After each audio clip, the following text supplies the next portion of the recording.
dimanapun Anda berada. Senang sekali saya Anggi Rahmat kembali menjumpai Anda dalam Sudut Pandang. Pemirsa, petang hari ini berkaitan dengan Hari Ginjal Sedunia. Maka tema yang akan kita angkat mengenai bagaimana hidup sehat dengan penyakit ginjal. Namun sebelum kita memperkenalkan narasumber kita pada petang hari ini, kita saksikan dahulu prolog berikut ini.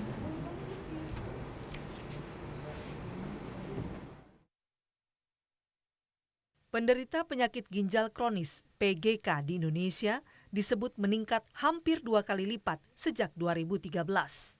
Berdasarkan hasil riset kesehatan dasar pada 2018, prevalensi PGK sebesar 3,8 per mil setiap wilayah di Indonesia, meningkat dari 2013 yang hanya 2 per mil, dan diperkirakan angka sebenarnya lebih tinggi dari itu.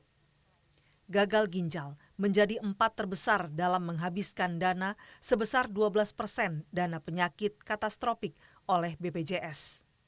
Setelah penyakit jantung, kanker, dan stroke. Di satu sisi, penderita gagal ginjal kronis dibayang-bayangi dengan rendahnya semangat untuk hidup. Saat seseorang divonis menderita gagal ginjal, maka penderita merasa terpukul, stres, bahkan putus asa, karena hidupnya akan bergantung pada terapi cuci darah. Hari Ginjal Sedunia yang tahun ini diperingati tanggal 11 Maret menjadi momentum bagi penderita gagal ginjal untuk mendapatkan penghidupan yang layak. Tak salah jika tema Hari Ginjal Sedunia, Living Well with Kidney Disease, membuka mata kita untuk meningkatkan pengetahuan masyarakat akan pentingnya kesehatan ginjal.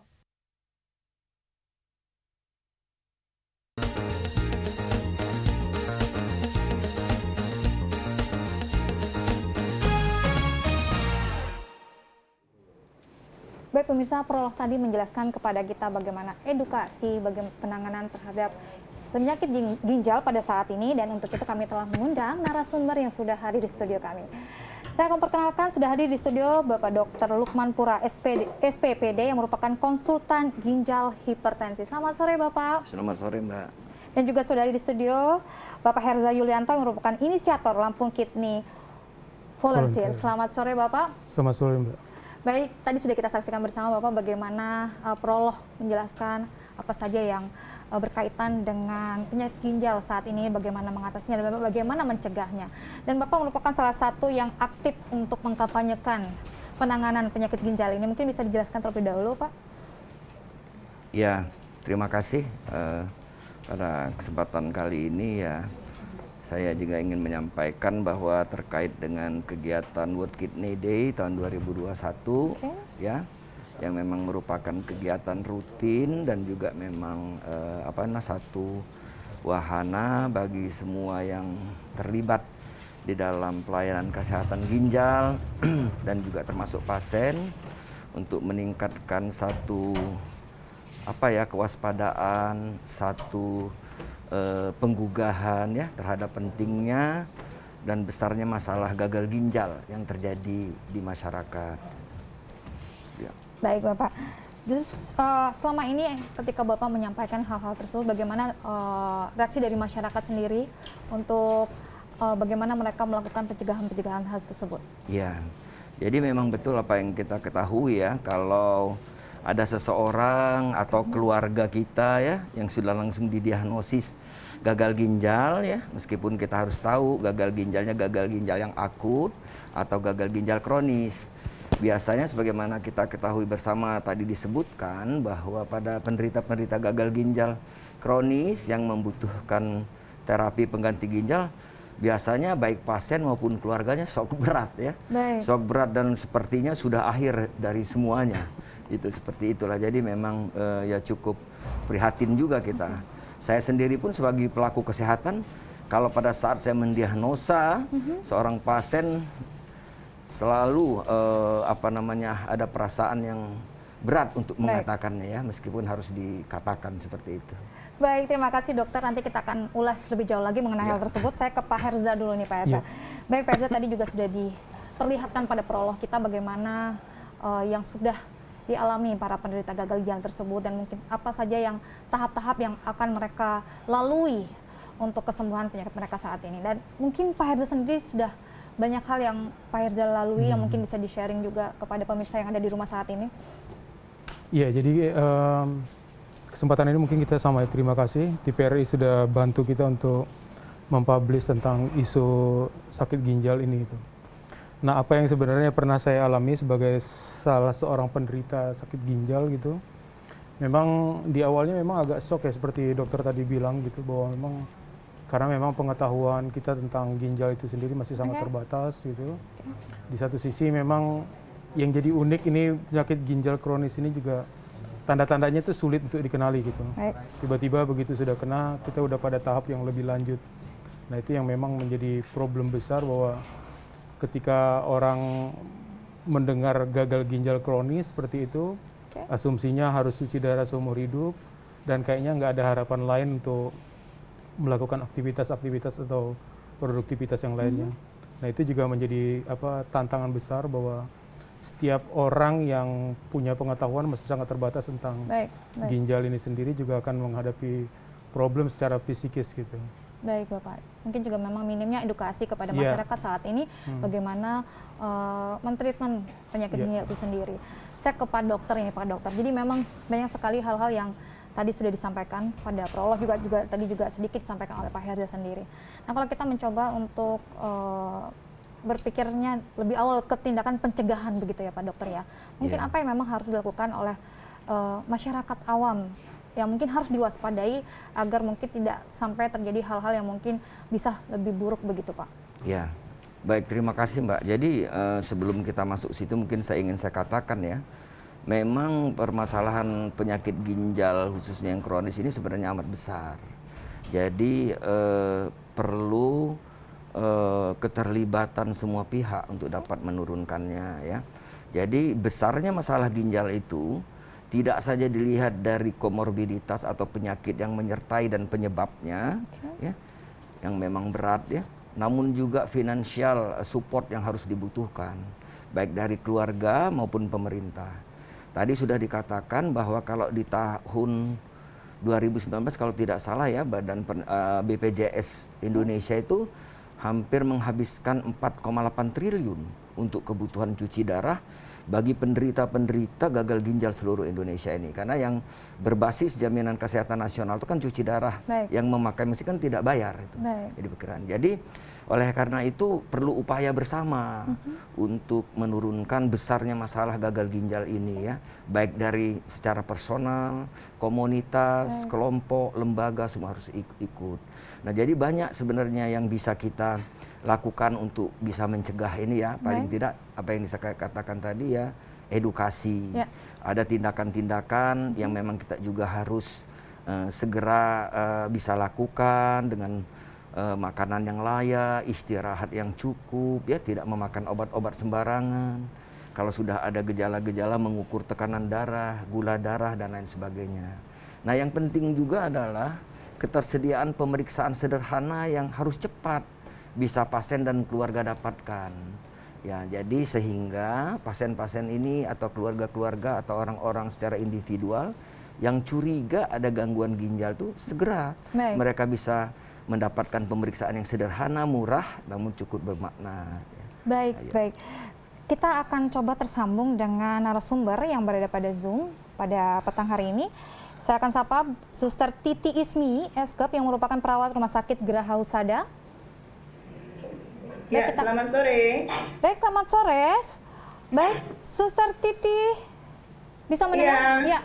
Ini pada petang hari ini kita berbincang mengenai hidup sehat dengan penyakit ginjal. Mungkin selama pengalaman dokter atau Suster Titi selama ini, apa saja yang memang dilakukan untuk menangani pasien-pasien dengan penyakit ginjal tersebut, Suster? Ya, baik. Terima kasih. Mohon izin, Dr. Lukman. Silakan. Ya, saya perawat hemodialisa di Geraha Husada. Benar, tema pada Hari Ginjal Sedunia tahun ini itu hidup sehat dengan penyakit ginjal. Jadi di sini kami tidak hanya dari terapi medis ya, Bu. Jadi untuk menangani pasien-pasien dengan gagal ginjal kronis dengan terapi hemodialisa, perlu juga diperhatikan masalah psikologisnya. Jadi itu sangat penting. Motivasi, edukasi dari perawat ataupun dukungan dari keluarga juga sangat penting untuk menjadikan hidup pasien itu lebih berkualitas. Mungkin itu. Baik, terima kasih Suster. Nah, saya ke Dokter Lukmani lagi, dokter, mungkin ini juga ke Pak Edza sendiri. Tadi lebih diperjelas bagaimana dukungan secara psikis juga dari keluarga maupun dari orang sekitarnya terhadap para penyakit penderita penyakit ginjal ini. Mungkin saya ke Pak Herza dulu nih, Pak Herza. Apa yang selama ini Bapak rasakan? Apa memang support seperti itu dari keluarga dan juga secara psikis, lingkungan juga mensupport, itu bisa membuat sugesti tersendiri bagi para pasien? Iya, jadi memang terkenanya sakit ginjal kronis itu sebenarnya sesuatu yang mungkin semua orang nggak mau gitu ya. Tapi memang pada akhirnya karena kita menjadi salah satu pilihan mungkin, akhirnya memang secara psikologis itu terus terang di awal-awal itu dunianya kayaknya berantakan gitu ya. Karena memang kita tadinya punya rencana mau melakukan sesuatu, tapi dengan sakit ginjal itu kita harus merubah pola hidup kita. Terus juga harus melakukan terapi yang lebih rutin lagi gitu kan. Artinya seperti memang gagal ginjal kronis itu nggak selesai, nggak semuanya tidak berakhir, tetapi memang kita harus ada terapi yang memang betul-betul harus kita ikuti. Dan seperti disampaikan oleh Suster Titi tadi juga bahwa ya terapinya harus diikuti dengan pola hidup yang lebih baik dan pemahaman pengetahuan kita juga tentang bagaimana memaintain penyakit itu sendiri gitu. Nah, peran dari keluarga, teman-teman perawat, dokter itu terus terang sangat besar sekali gitu. Bahwa memang mungkin 50%-nya kekuatan kita tuh dari support orang-orang yang ada di sekitar kita gitu. Karena ketika kita menjadi bagian keluarga yang menderita itu, terkadang terus terang kita berpikir ini kok kita membebani keluarga kita gitu. Nah, ini juga menjadi bagian yang harus dibicarakan, dicari solusinya sama-sama, dan juga satu sama lain harus punya pemahaman yang kuat tentang bagaimana menangani penyakit ini sendiri gitu. Baik, kita akan coba lagi mensambungkan dengan Suster Titi ya. Baik. Halo. Ya. Halo. Ya, Suster tadi disampaikan oleh Pak Herza sendiri bagaimana Pak Herza sebagai seorang pasien merasa tersupport sekali dengan apa yang dirasakan dari keluarga dan juga dari para perawat juga yang mungkin melakukan perawatan terhadap si pasien ginjal tersebut. Nah, kami bagaimana untuk mentreatment hal tersebut? Bagaimana para perawat bisa memberikan sugesti positif tersebut kepada pasien-pasien yang menderita gagal ginjal? Ya, baik, terima kasih.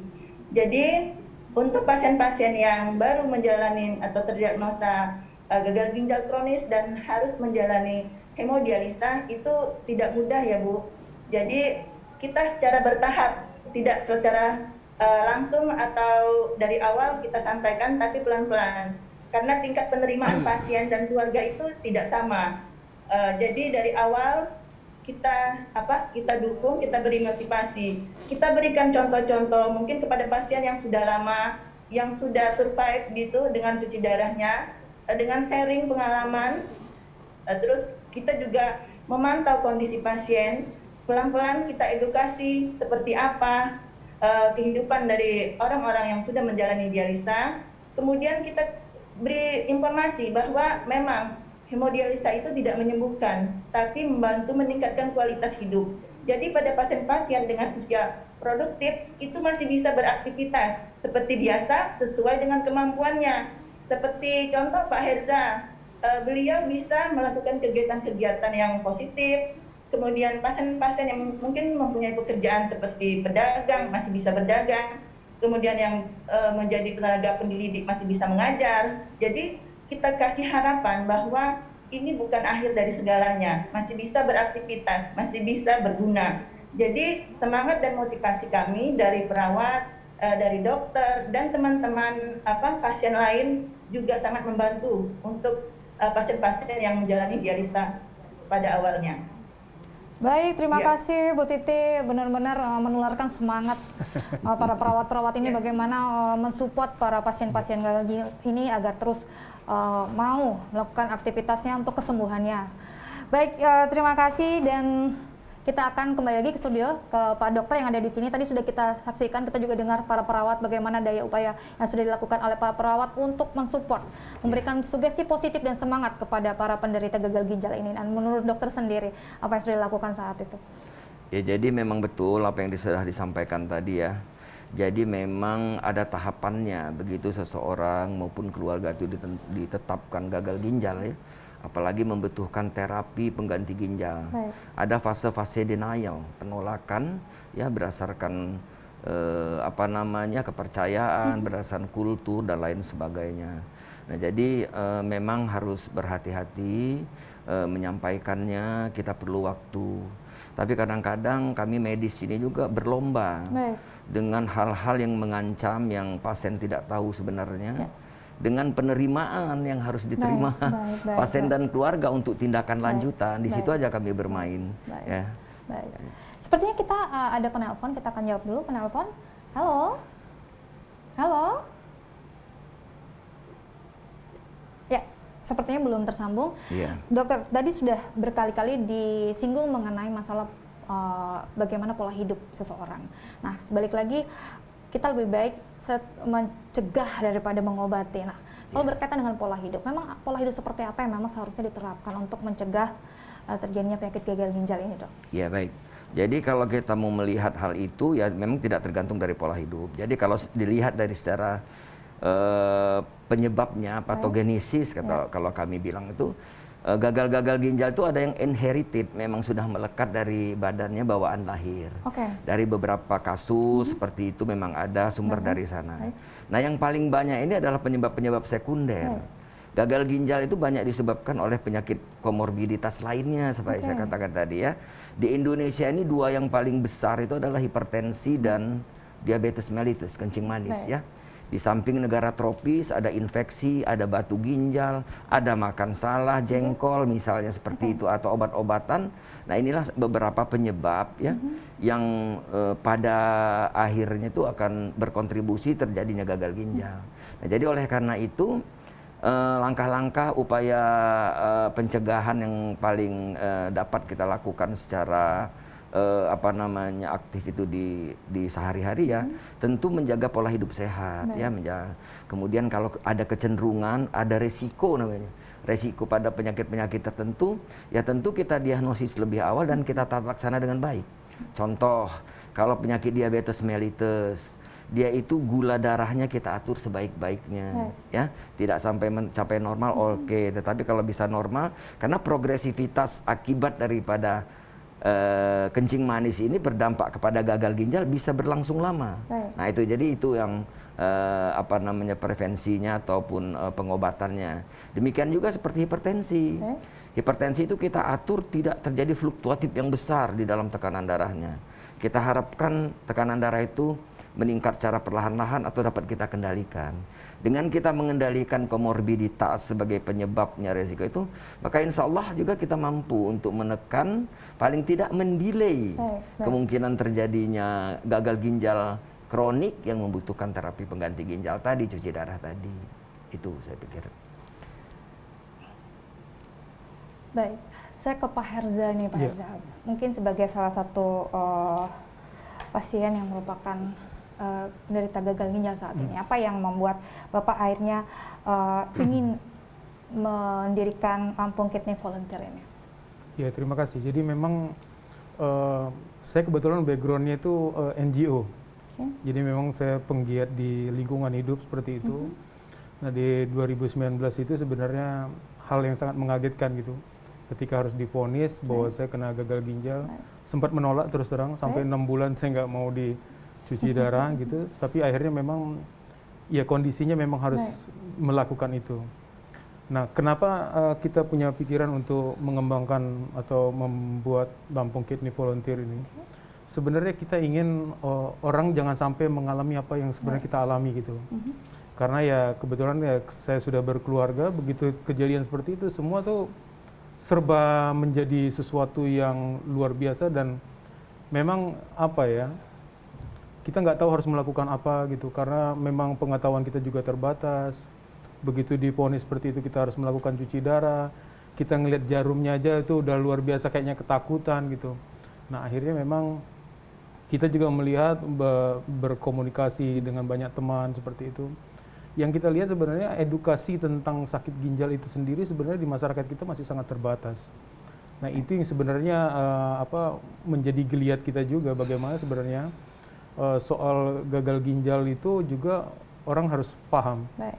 Artinya kalau penyakit itu mungkin tidak akan hilang, tapi bagaimana orang dibekali dengan informasi yang cukup, penderitanya menjadi penderita yang cerdas atas kesehatannya, gitu, seperti itu. Keluarganya juga tahu bagaimana sebenarnya mengelola, ada pasien yang Baik. di rumahnya juga bisa hidup lebih baik itu. Nah itu yang sebenarnya mendorong kita untuk meningkatkan edukasi bagi masyarakat. Gitu. Baik, kalau untuk kegiatan sendiri Pak, apakah memang ada bentuk komunitas melakukan kegiatan-kegiatan sosialisasi dan lain sebagainya untuk Lampu Kidney Volunteer ini? Iya, jadi kita kan saya baru hampir 2 tahun ini. Baik. Nanti di bulan Juni ini saya udah 2 tahun. Jadi dari 2020 memang kita sudah melakukan kegiatan yang mendorong kita untuk bagaimana sebenarnya mengkampanyekan sakit ginjal ini sendiri. Jadi di tahun ini memang dalam rangka World Kidney Day ini, saya kebetulan di rumah punya podcast. Jadi saya mengembangkan podcast itu, kita buat beberapa podcast itu dengan teman-teman penderita, dengan perawat, dan itu juga kita share di media sosial, kita masukkan di YouTube. Karena memang itu menjadi bagian upaya untuk bagaimana sebenarnya banyak komunitas untuk saling sharing gitu. Baik. Nah di satu sisi juga kemarin kita buat ada kegiatan dengan teman-teman media, dengan teman-teman pers seperti itu. Karena pengalaman saya, teman-teman media itu punya kekuatan yang luar biasa untuk bagaimana membangun opini dan juga mencerdaskan masyarakat gitu. Nah itu juga kemarin kita sama dengan Pak Dr. Lukman juga, bagaimana teman-teman pers itu juga mendapatkan informasi yang cukup terkait bagaimana sebenarnya potensi sakit ginjal ini. Dan kemarin sebenarnya isu yang kita bangun juga, kalau ini tidak dikelola dengan baik, dengan fasilitas yang cukup, layanan yang baik, edukasi yang baik, ini juga kita akan ke depan kecenderungannya memang akan penderitanya bukan hanya orang lansia gitu, tapi anak-anak, anak muda. Nah ini kalau kita lihat ke depan akan menjadi problem besar ketika generasi kita itu akan menjadi pesakitan di ginjal ini gitu. Baik, itu suatu hal yang mulia ya saat ini ya, bagaimana untuk menekan meningkatnya penyakit gagal ginjal tersebut. Baik, kita akan coba tersambung lagi dengan salah satu narasumber kita melalui Zoom, yaitu Bu Reni Milasari, merupakan perawat Rumah Sakit Immanuel. Selamat sore, Mbak. Selamat sore. Selamat sore. Ibu Reni, ini di sini sudah hadir Dr. Lukman dan Pak Herza. Kita berbincang mengenai bagaimana hidup sehat dengan penyakit ginjal saat ini. Nah, mungkin selama pengalaman Ibu untuk menangani pasien gagal ginjal saat ini, apa yang sudah dilakukan, support seperti apa, dan treatment seperti apa yang sudah diberikan?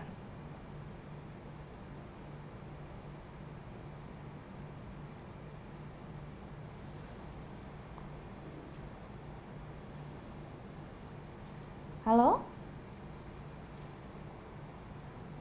Halo? Oke, sepertinya tadi sempat terputus. Baik, saya ke Dokter Lukman lagi, dokter.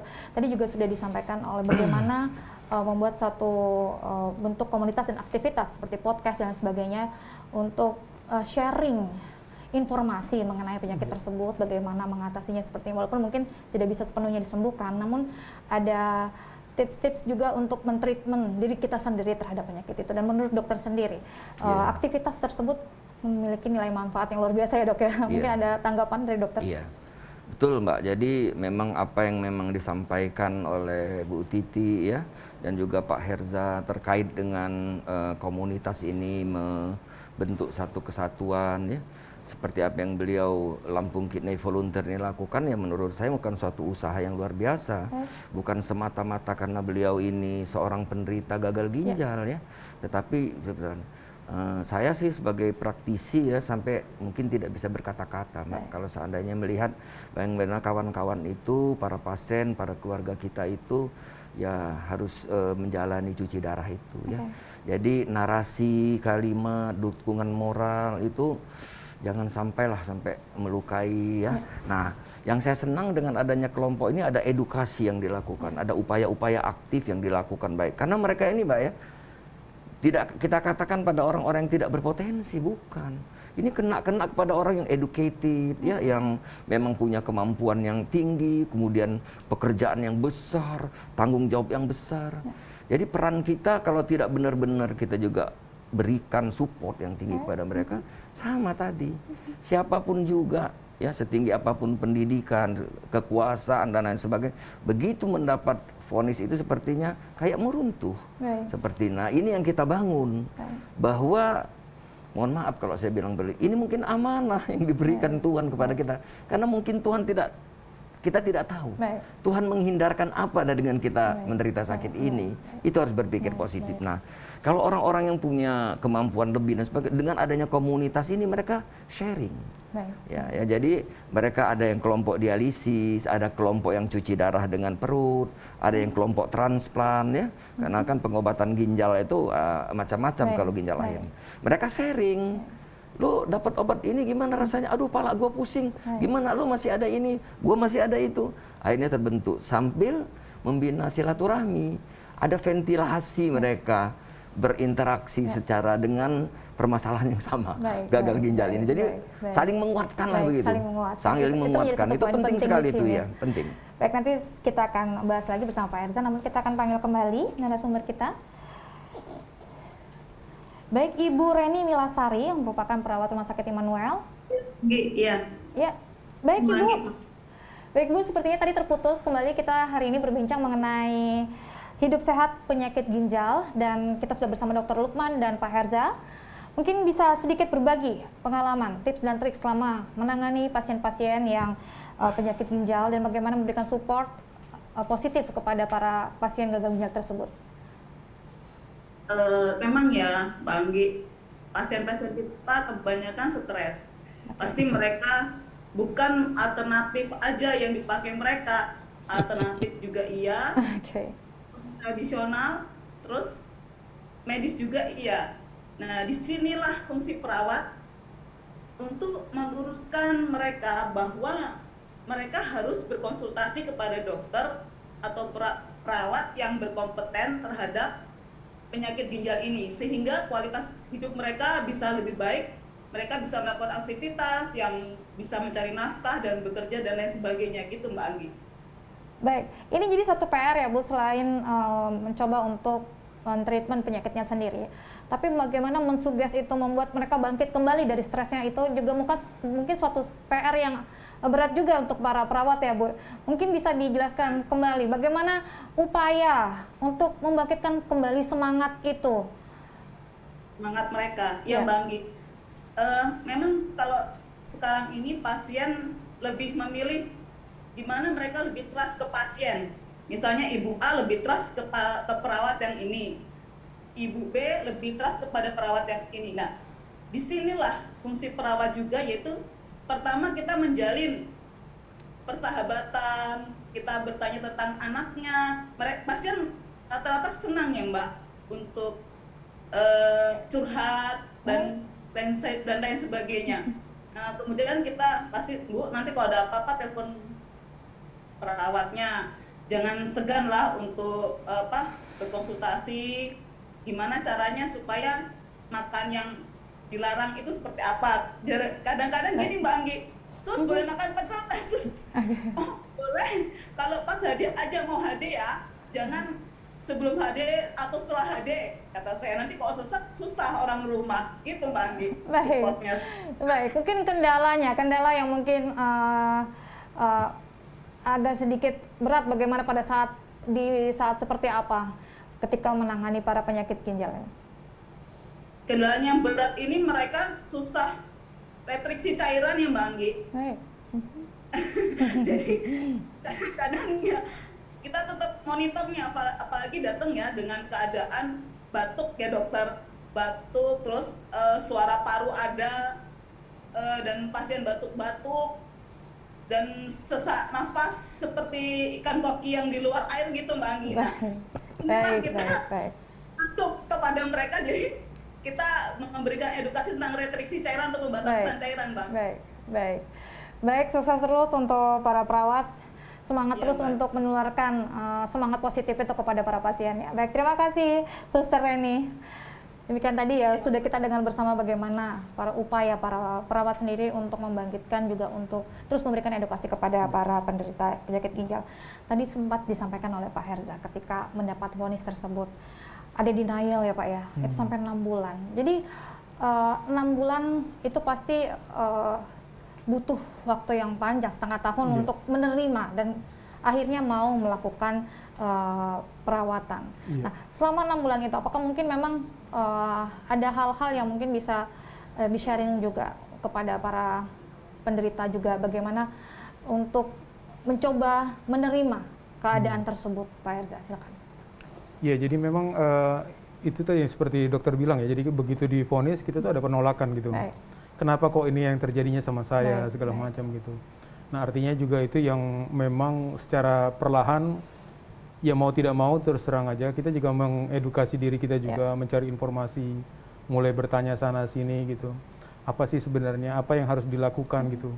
Nah, sampai pada satu titik memang kita harus membuat sebuah pilihan gitu. Pilihan bahwa ya pilihannya ya terapi itu ya satu-satunya gitu. Saat ini yang bisa dilakukan terapi dan juga mungkin cangkok ginjal gitu. Nah, itu yang artinya memang menjadi pilihan untuk melanjutkan hidup. Baik. Karena tadi bahasanya tadi kan kalau terapi cuci darah ini kan bukan menyembuhkan, tetapi hanya menyambung hidup. Nah, itu juga terapi juga, kalau saya kan sekarang sudah 2 kali dalam seminggu. Kalau coba-coba sebulan nggak terapi itu selesai gitu. Nah, artinya memang ada problem-problem bagaimana fungsi ginjal itu sekarang di-maintain melalui mesin yang ada sekarang itu. Nah, itu juga memang yang buat kita sendiri juga menjadi tantangan gitu. Karena memang 6 bulan itu luar biasa, kita nggak bisa mikir macam-macam gitu. Ini seperti apa, mau sembuh nggak bisa. Tapi syukurnya saya memang nggak pernah punya dasar untuk berobat dengan Alternatif gitu. Alternatif atau apa, itu enggak. Tetap ke dokter, tetapi memang mungkin waktu itu berpikir ada nggak nih sesuatu yang baru ditemukan gitu sebagai sebuah teknologi, tapi ternyata sampai sekarang yang pilihan terbaik itu masih ada CAPD, terus juga ada cuci darah yang dilakukan gitu.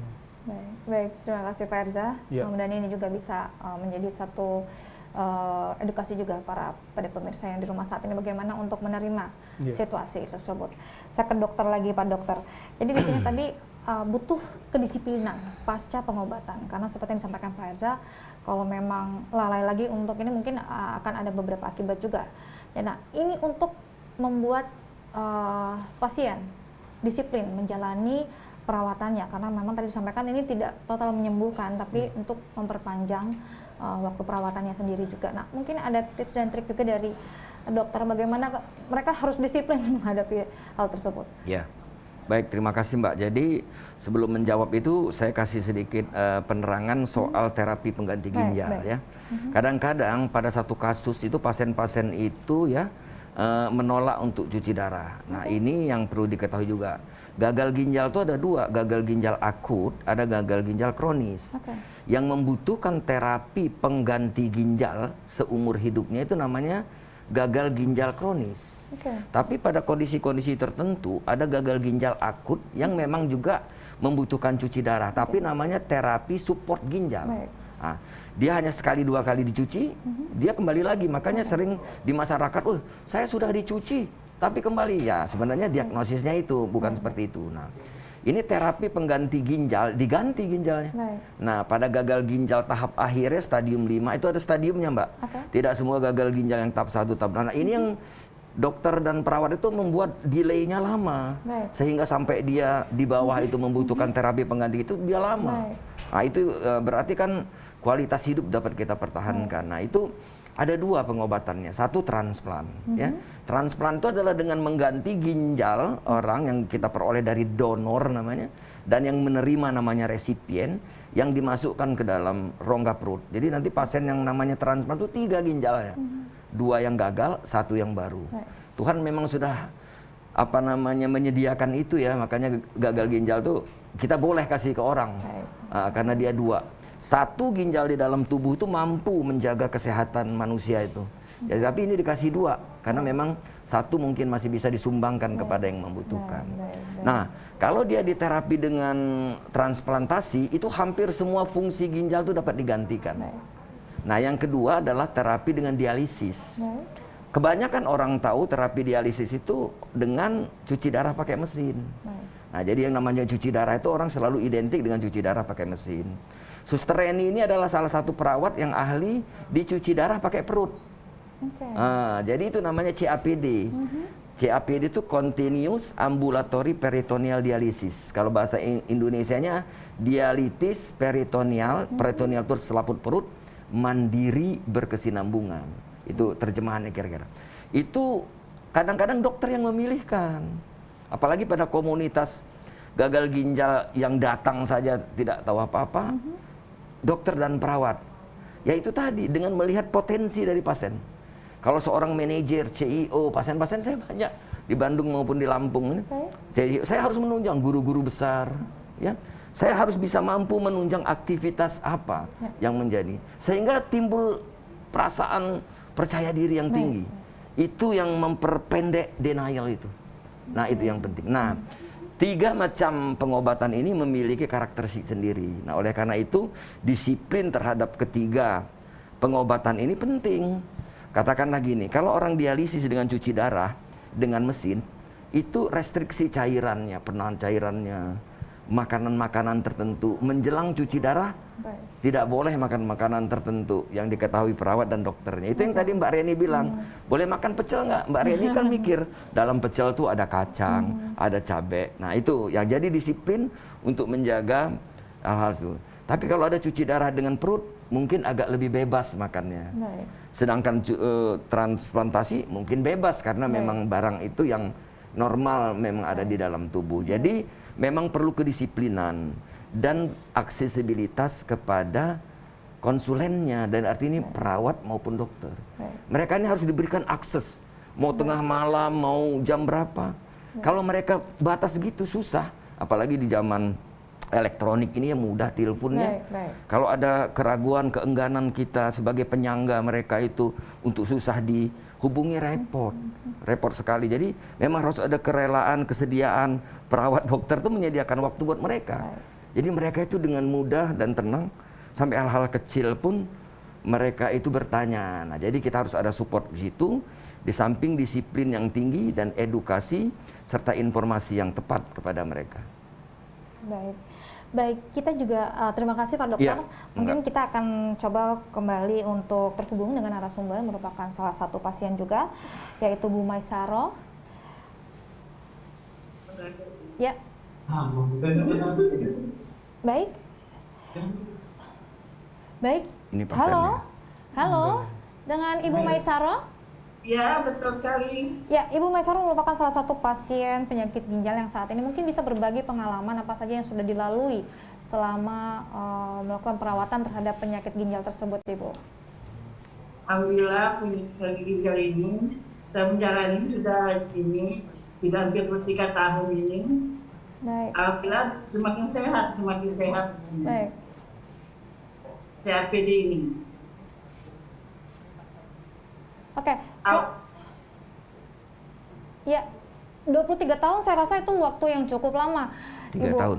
3 tahun? Oke, baik. 3 tahun, Ibu. Jadi selama rentang waktu 3 tahun tersebut, apa saja yang sudah Ibu lalui? Tahapan-tahapan perawatan ginjal apa yang sudah Ibu lalui? Pertama kali masang CDL, 2 bulan, langsung pindah lagi ke Semino. Semino selama 6 bulan setengah. Selanjut itu ke HT 2 bulan 3 tahun, 3 tahun 6 bulan ini. Alhamdulillah semakin sehat CAPD ini. Baik, Ibu, ketika pertama kali Ibu divonis, tadi Pak Irza sempat menyampaikan, ketika pertama kali divonis, ada rasa denial, penolakan terhadap vonis tersebut. Nah, apakah Ibu juga mengalami hal yang sama, Ibu? Ada sampai seharian. Sampai inilah nggak nerima lah penyakit ini. Pokoknya waktu itu langsung ini nggak nerima, pokoknya nggak menerima penyakit ini. Pokoknya kayak mana bisa sembuh lah. kita usahain. Baik, apa yang Ibu rasakan ketika Ibu menjalani terapi tersebut, Bu? Alhamdulillah pakai CAPD ini, alhamdulillah semakin sehat, semakin memperbaiki, aktivitas semakin kita jalani dengan baik, semua kerjaan bisa kita selesaiin, pokoknya kita jalani dengan apa adanya. Baik, jadi segala halnya sekarang sudah jauh lebih baik Ibu setelah Ibu mengalami terapi tersebut, Ibu, melalui terapi tersebut. Iya, iya.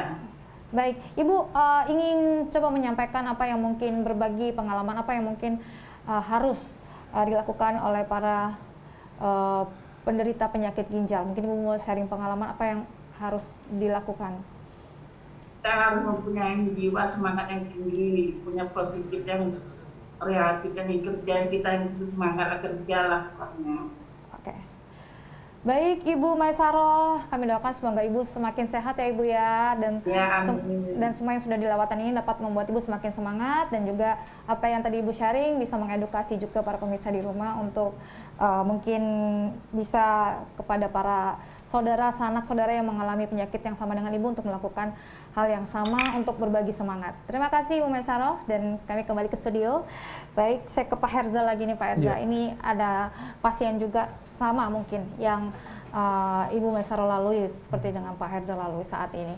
Dan mungkin ketika Bapak berinisiasi untuk melakukan membentuk seperti yang tadi disampaikan, apakah respon dari para penderita atau mungkin juga para sanak saudara atau keluarga untuk apa yang sudah Bapak lakukan sampai sejauh ini? Iya, jadi memang yang ingin kita lakukan dari Lampung Kidney Volunteer ini sebenarnya kan mengedukasi ya. Baik. Tapi jujur aja dari 2019 itu COVID luar biasa, kita nggak bisa banyak melakukan apa-apa. Tetapi memang kita mencoba untuk mencari media-media yang sifatnya bisa men-share ke banyak orang gitu. Artinya antar penderita sendiri bagaimana komunikasi itu dibangun, saling berbagi, karena memang di penyakit ginjal ini sendiri sebenarnya setiap orang punya kemampuan daya tahan yang berbeda. Si A boleh makan makanan ini tapi dia yang satu nggak boleh gitu. Karena respon tubuh masing-masing gitu. Artinya memang kita melihatnya bahwa ke depan yang kami lakukan saat ini berharap bahwa ini juga menjadi concern para pihak ya. Terutama pemerintah daerah juga bagaimana melihat bahwa ya ini penderita kronis, ini sekarang dengan COVID seperti ini aja luar biasa.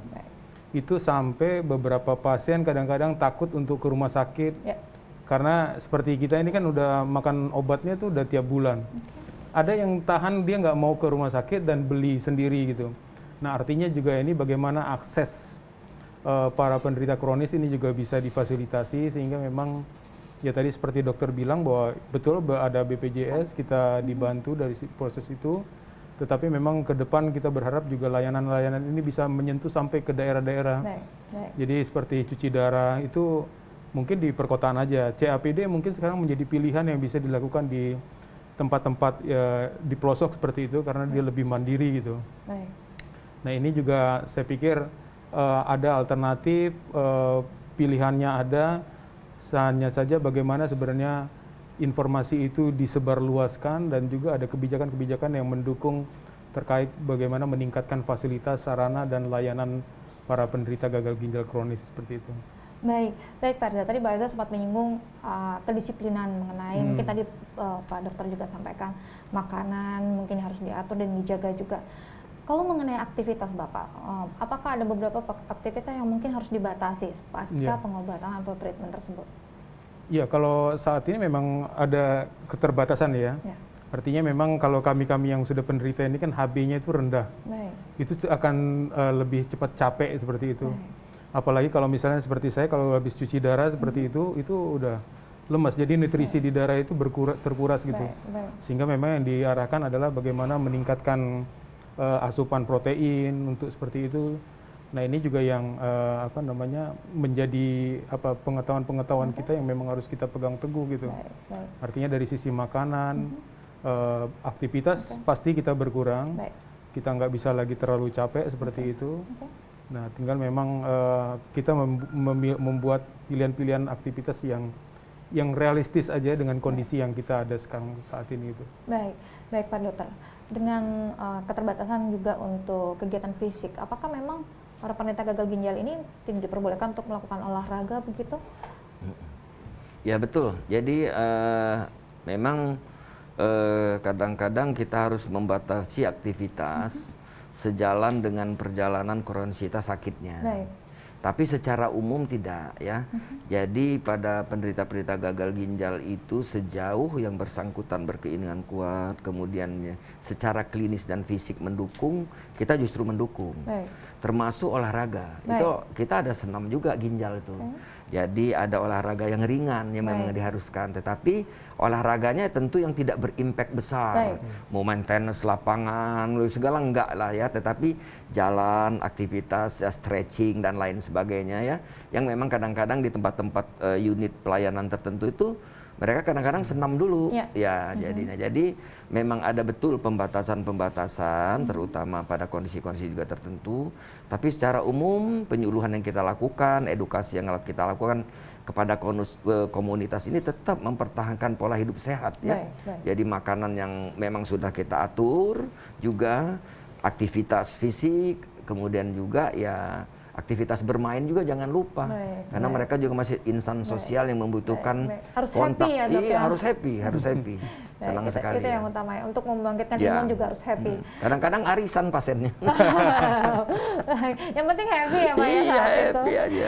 Baik, Bapak, ini ada beberapa hal yang mungkin kadang-kadang menjadi rumor penyebab dari penyakit ginjal di kalangan ibu-ibu nih. Iya. Katanya kalau misalnya kita minum obat diet dengan jumlah yang berlebihan itu menjadi salah satu trigger juga untuk terjadinya penyakit ginjal. Dan ini memang kadang-kadang informasinya juga kita belum tahu keabsahannya. Mungkin ini kesempatan ini yang menanyakan kepada dokter, apakah itu juga merupakan satu hal yang mungkin harus diwaspadai untuk ibu-ibu tentunya? Iya betul Mbak, ini pertanyaan bagus sekali ini ya. Jadi memang pola sakit ginjal ini berubah. Dengan semakin majunya zaman, orang semakin banyak yang tua, penyakit juga banyak yang ikut. Dan satu lagi ada perubahan life sedentary style ya, hidup yang ya semuanya mudah ya. Gojek, pergi dan sebagainya gitu kan ya, makanan diantar dan sebagainya yang mengurangi aktivitas bekerja. Nah, jadi itu gerak-gerak juga berkurang dan sebagainya. Ini termasuk akses orang-orang membeli obat-obatan bebas ya, basi herbal. Karena gini, kalau secara umum saya katakan, ginjal itu TPA, tempat pembuangan akhir. Semua obat, semua yang dimakan tuh lewat ginjal dulu dia sebelum jadi urin, sebelum jadi kencing. Jadi sebenarnya bebannya berat sekali ya. Jadi oleh karena itu apapun yang kita makan lewat situ. Termasuk kuman-kuman, termasuk bakteri-bakteri dia lewat. Makanya ada peradangan ginjal dan lain sebagainya. Nah, metabolit obat yang sering dimakan dalam konsumsi itu kadang-kadang juga merusak. Nah, jadi kadang-kadang itu metabolit obat itu ya kita analogikan kayak saringan. Nyangkut dia di saringan itu, dia bereaksi melakukan pengerasan, fibrosis namanya, dia bisa berdampak. Ini biasanya konsumsinya dalam jangka waktu lama dan tergantung jenis obat. Karena hampir semua obat yang namanya obat itu kan obat kimia. Oleh karena itu saya sarankan kepada para ibu-ibu dan juga lain sebagainya, ya tetap berhati-hati mengkonsumsi. Tidak semuanya diselesaikan dengan obat-obatan itu. Karena ada dampak dan impact yang cepat maupun yang lama. Oleh karena itu senantiasa berhati-hati terhadap hal itu. Karena secara teori memang betul bahwa ada obat-obatan dan kebiasaan mengkonsumsi obat-obatan bebas itu sebagai salah satu penyebab akselerasi atau pencetus terjadinya gagal ginjal. Baik, ini juga harus diwaspadai juga terutama untuk ibu-ibu ya, Bos. Sekarang ibu-ibu tuh gampang sekali untuk tergiur obat-obatan yang diiming-imingin akan cepat kurus begitu, Dok. Baik, kita ke Pak Erzal lagi nih. Senang lihat Pak Erzal kalau udah senyum ya Pak Erzal ya, harus happy ya Pak Erzal ya. Baik Pak Erzal, tadi memang sudah disampaikan berbagi juga bagaimana proses yang dilalui sebelum ketika memang pertama kali divonis sampai akhirnya juga memang setelah vonis. Tapi sepertinya ada penelpon, kita akan tunda dulu, kita akan jawab dulu penelpon. Halo. Halo, selamat sore. Sore. Dari siapa, di mana Mbak? Dari Dita di Bandar Lampung. Baik, Dita di Bandar Lampung. Silakan Mbak Dita. Dok mau nanya. Saya kan punya nenek sakit ginjal ya. Nah itu biasanya kan ada pantangan makanannya tuh. Itu malah justru nenek saya tuh nggak mau makan. Itu jadi gimana itu dok? Kalau penyakit ginjal itu apa harus pantangan makanan gitu atau bagaimana? Baik, terima kasih Mbak Dita, itu saja pertanyaannya. Iya, oke, itu aja. Baik, terima kasih Mbak Dita. Langsung aja Pak Dokter ditanggapin apa yang jadi pertanyaan dari Mbak Dita dari Bandar Lampung tadi. Ya, baik Mbak Dita, terima kasih atas pertanyaannya, bagus sekali ya. Jadi antara nutrisi dan gagal ginjal ini memang berkaitan. Inilah salah satu kesulitan kita juga, karena nutrisi dan makanan yang dimakan oleh para pasien-pasien gagal ginjal ini bila sembarangan, itu ada metaboliknya atau ada zat-zat tertentu atau nutrisi tertentu di dalamnya yang menyebabkan ada garam atau keasaman tubuhnya meningkat. Oke. Nah, salah satu fungsi ginjal itu kan mengatur garam, air, dan juga keasaman tubuh.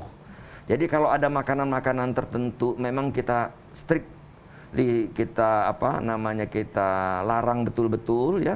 Nah, tergantung juga dari tahapan gagal ginjalnya ya. Jadi ada tahap 1 sampai 3, kemudian dari 3 ke 4, 4 ke 5. Pada kondisi-kondisi tertentu yang udah pada gagal ginjal kronis tahap akhir yang belum mendapatkan terapi pengganti ginjal ini, kadang-kadang makanan memang sangat dibatasi. Karena metabolit dan hasil dari pemecahan makanan itu menjadi racun yang tadi mengendap di ginjal yang tidak bisa dikeluarkan. Dan jadi memang harus dilihat dulu, tidak semua makanan itu dibatasi. Karena nanti kalau kami batasi, makan apa pasiennya? Malah kita akan timbul kepada permasalahan kedua adalah malnutrisi. Ini jadi yang bagaikan pisau bermata dua ini. Di satu pihak kita menjaga tidak cepat terjadi penurunan ginjal karena makanan. Tapi di pihak lain nutrisi apa yang dia dapatkan kalau semua kita hambat. Oleh karena itulah ya harus balance. Nah, tempat konsultasi inilah seperti apa yang disampaikan oleh Pak Herza. Bisa bertanya kan, kemudian juga ada sharing, juga tempat bertanya kepada perawat dan juga dokternya. Jadi Mbak Dita harus memang hati-hati ya, tetapi tidak semua dibatasi. Jadi pada kesempatan ini mungkin kita harus ketahui dulu stadium berapa dan banyak makanan apa yang bisa kita. Baik, terima kasih dokter. Kita akan jawab dulu penelpon berikutnya. Halo. Halo. Ya, halo, selamat sore. Dari siapa di mana? Sore. Dengan Ika di Lampung Selatan. Baik, Mbak siapa di Lampung Selatan? Halo, silakan. Ya, halo. Bisa dikecilkan sedikit volume televisinya, Mbak? Iya, benar. Halo. Ya, halo. Dari siapa di mana, Mbak? Dengan Ika di Lampung Selatan. Baik, Mbak Ika, silakan pertanyaannya. Iya. Saya mau tanya, saya tertarik dengan temanya ini mengenai hidup sehat dengan penyakit ginjal. Baik. Nah, saya minta tipsnya dok, bagaimana kita bisa hidup sehat walaupun kita punya penyakit ginjal. Baik, itu saja Mbak Ika?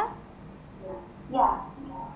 Oke, terima kasih Mbak Ika. Mungkin langsung saja, nanti juga mungkin sedikit Pak Herza bisa menambahkan apa yang menjadi jawaban dari Pak Dokter.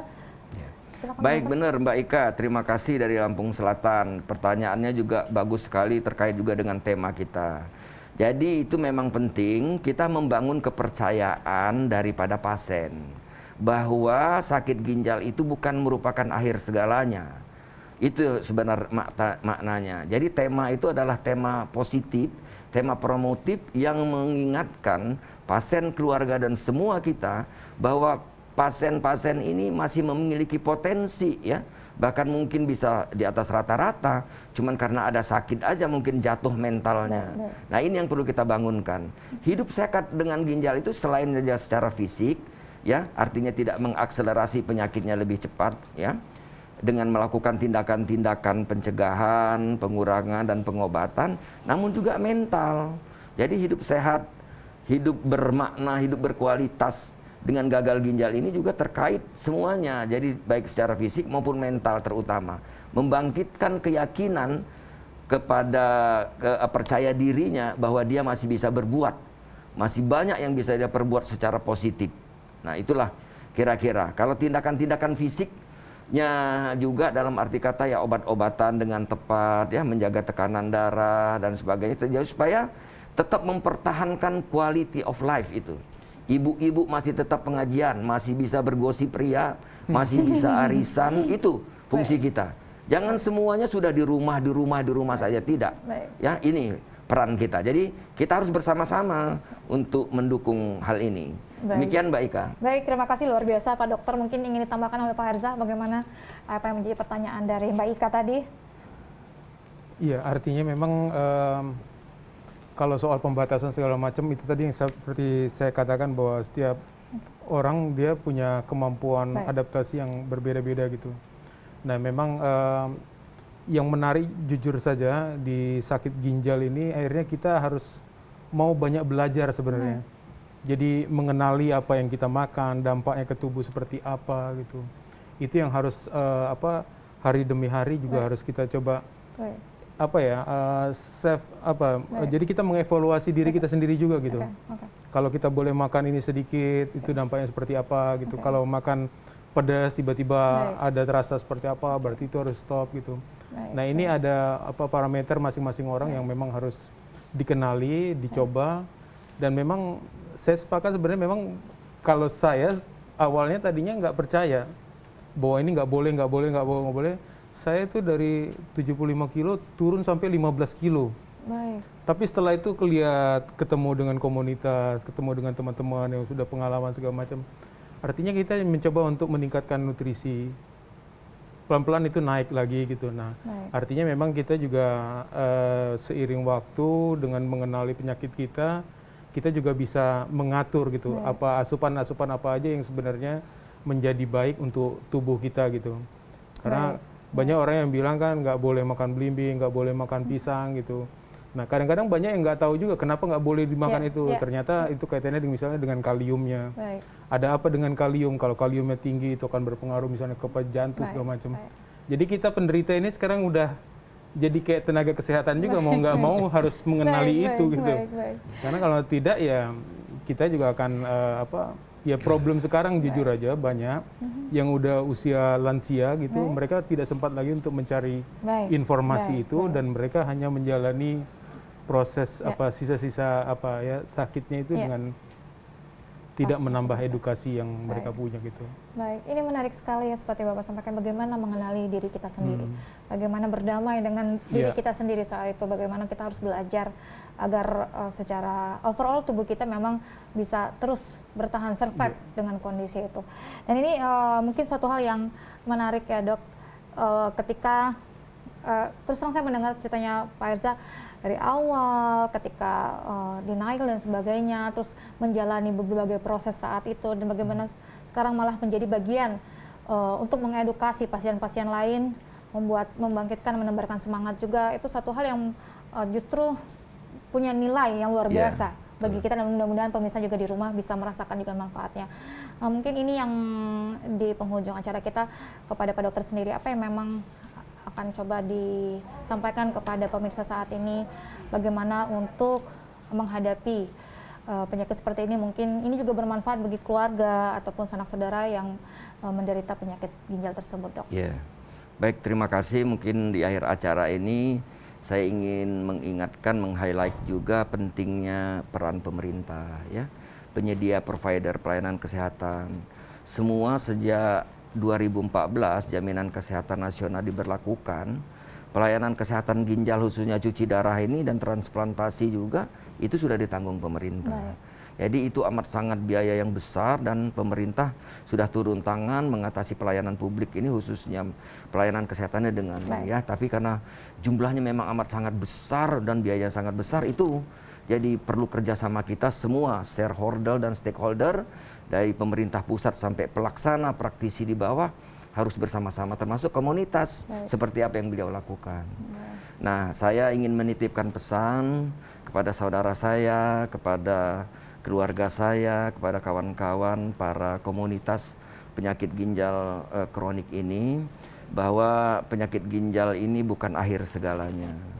Anda adalah Anda sangat berharga ya. Bahwa ada alternatif pengobatan dan kesehatan yang sudah disediakan pemerintah dan kita mampu laksana untuk membantu saudara-saudara saya ini. Ingat, di sekeliling ada orang-orang yang kita cintai dan kita sayangi, yang sangat sayang kepada kita dan sangat mensupport keberadaan kita.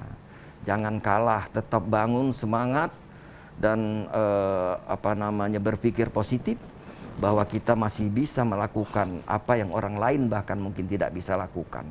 Ini mohon maaf mungkin amanah yang diberikan kepada kita ya, yang harus juga memang kita berusaha berupaya untuk tetap positif dan produktif ya. Keep safe, keep healthy, supportive, dan jangan lupa bersyukur dengan apa yang sudah ada dan kita dapatkan dalam rangka penyakit ini. Baik, terima kasih Pak Dokter dan Pak Irza sudah hadir di studio kami pada sore hari ini. Semoga apa yang disampaikan dapat mengedukasi para pemirsa Anda di rumah untuk terus berjuang untuk melalui masa-masa sulit para penderita penyakit ginjal tersebut. Terima kasih. Baik pemirsa, demikian tadi bincang-bincang kita pada Sudut Pandang. Saksikan terus Sudut Pandang dengan topik-topik menarik lainnya. Saya Anggi Rahmat beserta kru yang bertugas mohon diri dari hadapan Anda. Terima kasih. Wassalamualaikum warahmatullahi wabarakatuh.